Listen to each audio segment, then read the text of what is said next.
And when you're looking at maybe, I think 1 in 4, 1 in 5, these law enforcement officers have a suicidal ideation. You know, that's becoming a warning sign. And so in order to prevent that, there needs to be a program, needs to be support, and make sure those ideations don't come to reality. Welcome back to In Focus Kentucky, where each week we look at one different issue impacting Kentuckians. And today we're looking at mental health help for law enforcement officers and how police officers cope with the emotional aftermath of traumatic cases they encounter. Joining me now is Travis Tennell, Department of Criminal Justice Training Branch Manager and retired state trooper. Travis was a sergeant with the Kentucky State Police for 19 years and has been with the Department of Criminal Justice Training since 2009.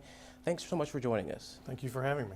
And most people don't really understand the stresses that go into being in law enforcement. Can you speak to some of that?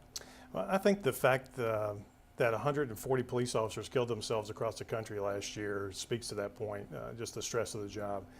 We lost 139 police officers to all other types of causes in the line of duty. So we kill ourselves at a higher rate than are killed on the job. And that's not an anomaly. Last year, it's not an outlier. That happens year in and year out. That's a consistent statistic, unfortunately.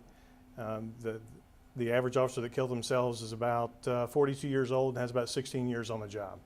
And that speaks to the cumulative nature, the cumulative stress of the job, and it just gets to a point where they can't take it anymore. And what are some of those specific stressors that are affecting those officers? It's just what you encounter day in and day out. I mean, you're encountering people at their worst most of the time, whether it's a fatal vehicle crash, a murder scene, a suicide scene, giving death notifications, the death of a child in any manner. All those things have a profound effect on a police officer's psyche. And talk about you personally and experience with traumatic situations throughout the years. Talk to us about some of those. Throughout my career with the state police, I encountered all of those things, the murder scenes, the suicide scenes, fatal crashes. But the one that was really profound for me was I was involved in a fatal shooting early in my career. I had about 5 years on, and it was a domestic violence situation, and unfortunately, I took a person's life. And he was attempting to take mine, and unfortunately ended with his death.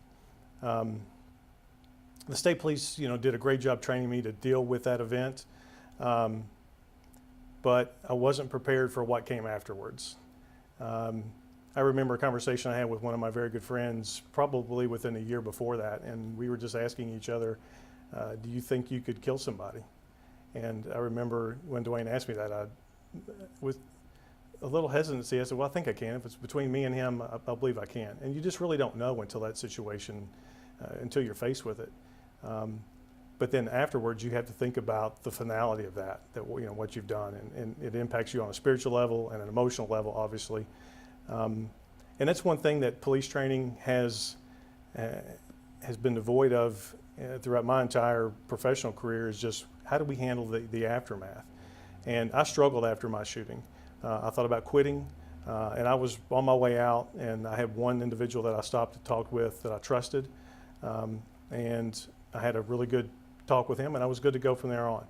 But I still had lingering effects throughout my career. I still had dreams of the event, and those went on for many, many years. I had a very successful very successful career with the state police, but like I said, I had those continuing issues.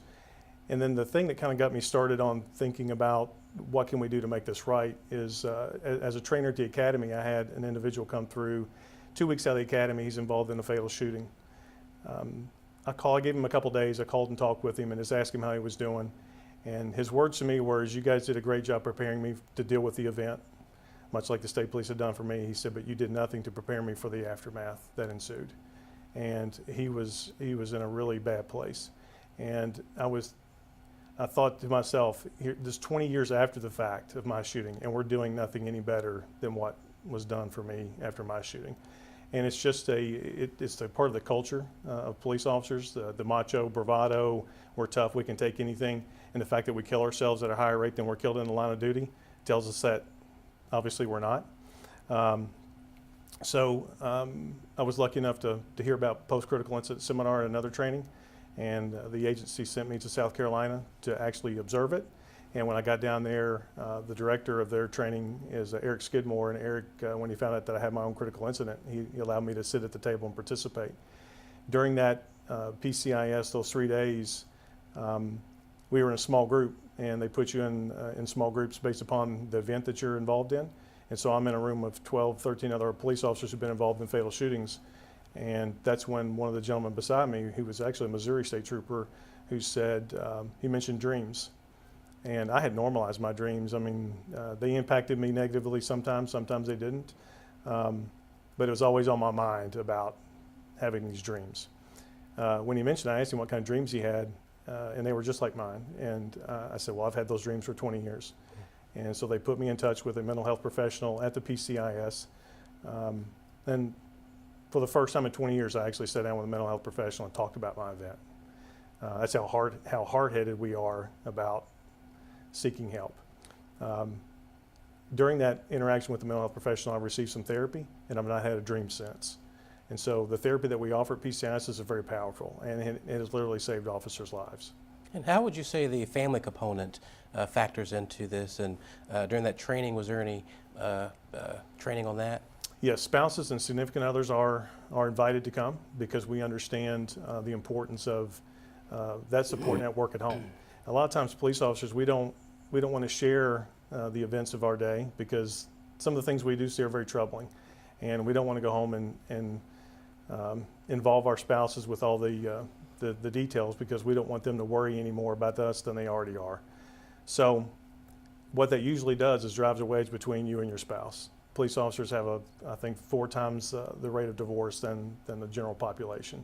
And I think that's a big part of it. So bringing the spouse into the table and allowing them to hear the intimate details of what that police officer is going through. As an example, as I started telling my story, I allowed my wife to read my story.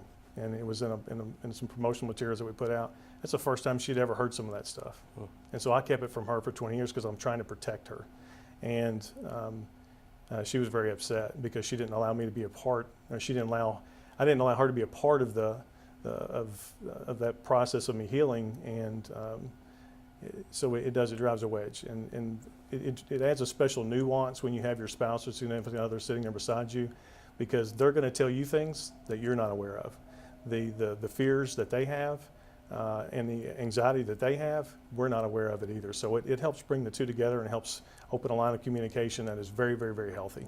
And for people that watch this program and hear your story, your fellow officers, what advice would you give to those officers on dealing with mental health illnesses or just mental health situations that pop up as a result of these traumatic issues? Don't be afraid to reach out for help.